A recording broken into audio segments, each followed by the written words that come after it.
Hello, and a very warm welcome back to Learn English with Podcast Conversation. I'm your host, Lisa, and it's a pleasure to have you with me today. Not long ago, I was catching up with an old friend I hadn't seen in years. He asked me a seemingly simple question. So, what's a typical day like for you these days? As I started to answer, I found myself hesitating.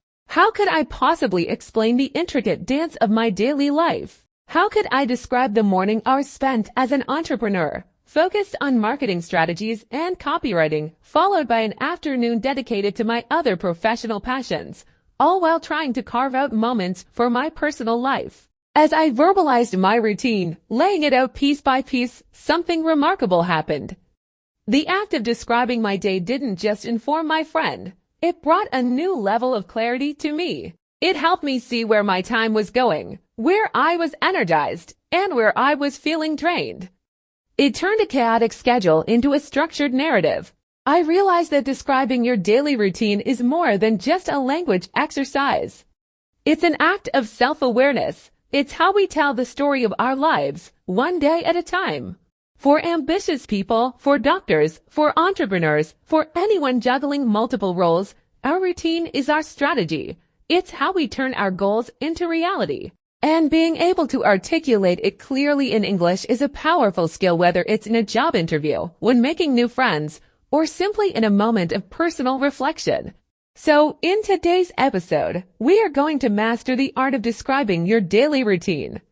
We will explore the rich, specific, and natural language that native speakers use to talk about their day, from the first alarm in the morning to the final thoughts at night. Are you ready to tell the story of your day? Let's begin. Before we walk through the day, let's quickly touch on the grammatical foundation.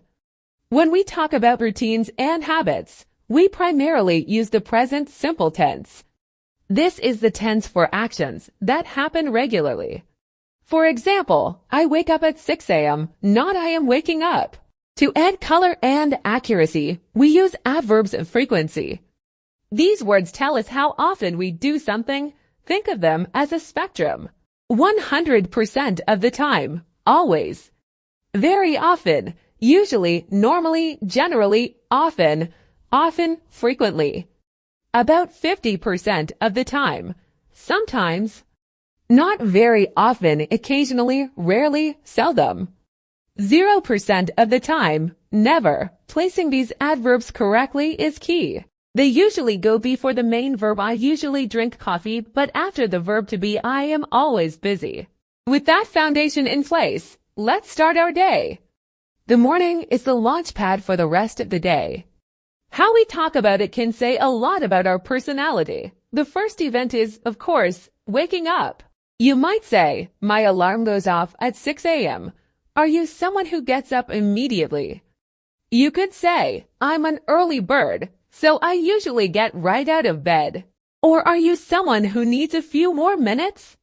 Then you might admit, I'm not a morning person at all. I always hit the snooze button a couple of times.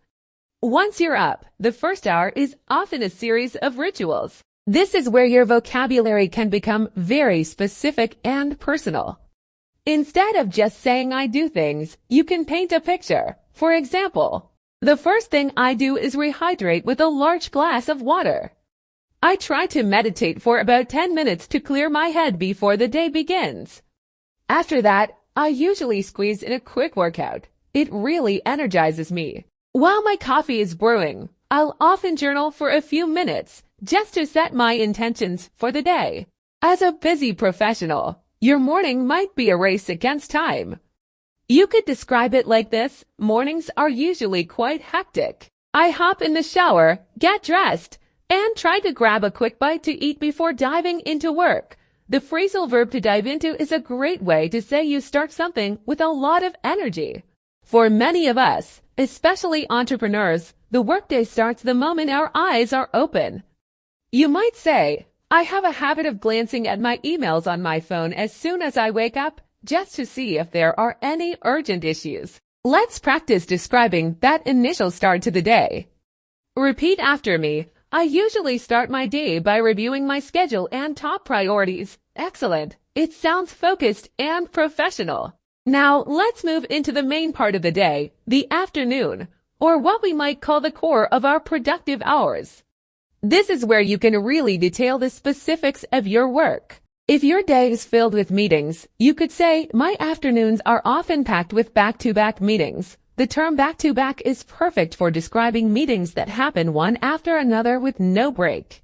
If your work is more client-focused, like a doctor, you might say, I typically see patients from 1 p.m. until 5 p.m.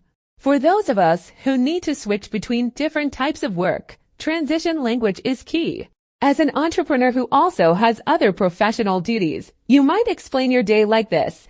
I dedicate my morning block to creative work, things like copywriting and designing marketing materials. Then, after lunch, I switch gears and focus on the administrative side of the business, like handling invoices and responding to client inquiries. The phrase switch gears is a fantastic idiom for changing the type of activity you are doing. What about lunch? For some, it's a cherished break. I make it a point to take a proper lunch break away from my desk. For many busy people, however, the reality is different. I'll be honest, I often just grab a quick sandwich and eat at my desk while I continue working. Many people experience a dip in energy in the afternoon. This is often called the afternoon slump.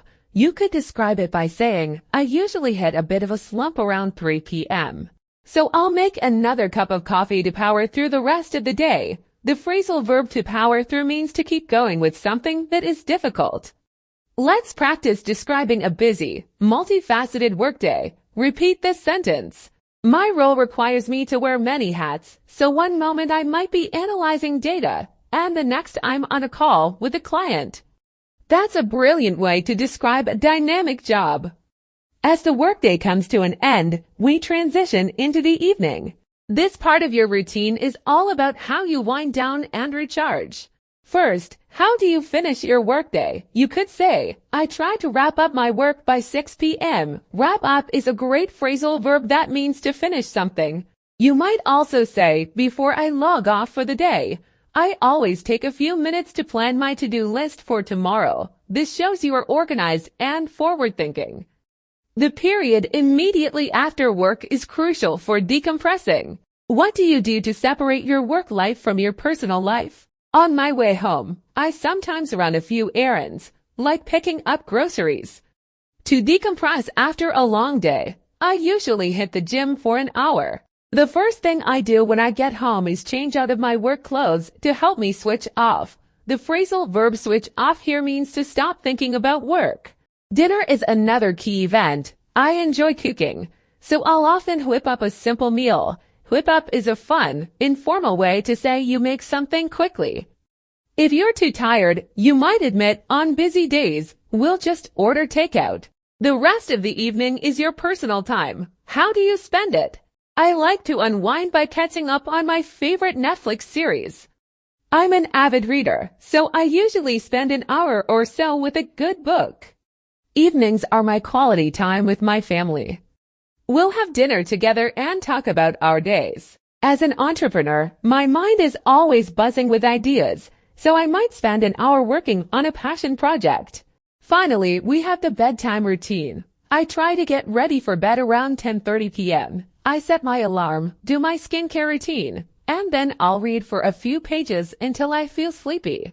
I usually drift off by 11 p.m. The phrasal verb drift off is a lovely, gentle way to say you fall asleep, and that completes the story of a day. It's a narrative filled with specific actions, personal habits, and professional responsibilities. It's the story of you. Let's end today's session with our empowering affirmations. This is about acknowledging the incredible amount you accomplish each day.